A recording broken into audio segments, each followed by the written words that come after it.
C'est l'une des nombreuses conséquences inattendues des longues semaines de confinement. Nous sommes nombreux à avoir redécouvert les plaisirs des jouets et des jeux de société. Ne sachant pas de quoi l'avenir sera fait, certains se ruent déjà dans les magasins pour faire le plein de puzzles et de chevaux à roulettes.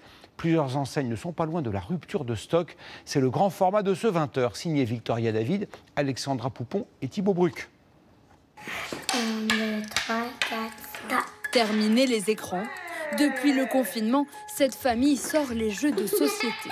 On s'est mis à acheter les jeux de société, la peinture, les activités pâtisserie. C'est un moment de détente pour tout le monde. On profite ensemble, on s'amuse.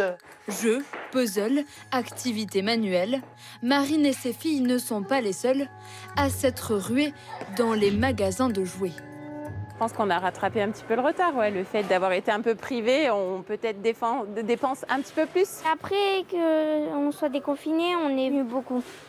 Surtout pour acheter des jouets que j'aime bien. Il fallait forcément meubler.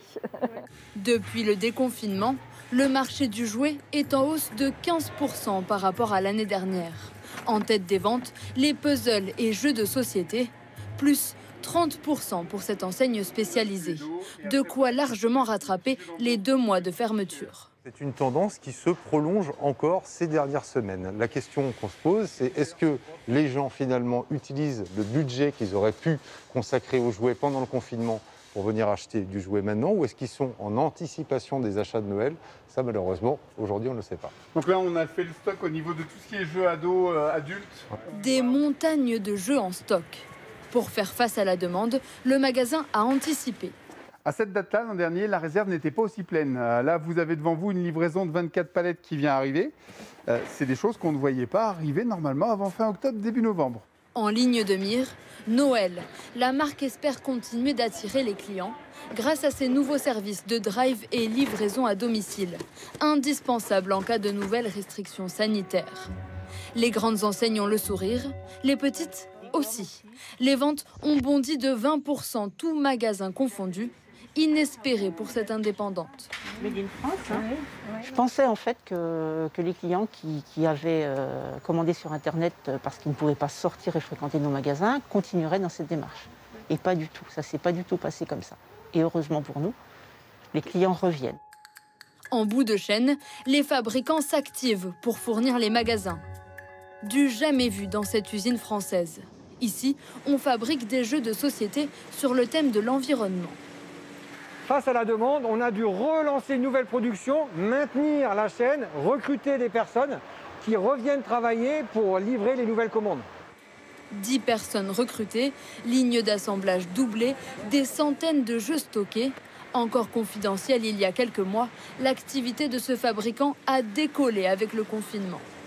Non seulement le grand public, le consommateur s'intéresse à nos produits, mais également les distributeurs qui préalablement faisaient fabriquer en Chine se sont rendus compte qu'il y avait encore un savoir-faire en France, local, à un prix défiant toute concurrence. L'entreprise compte bien tirer profit de la situation.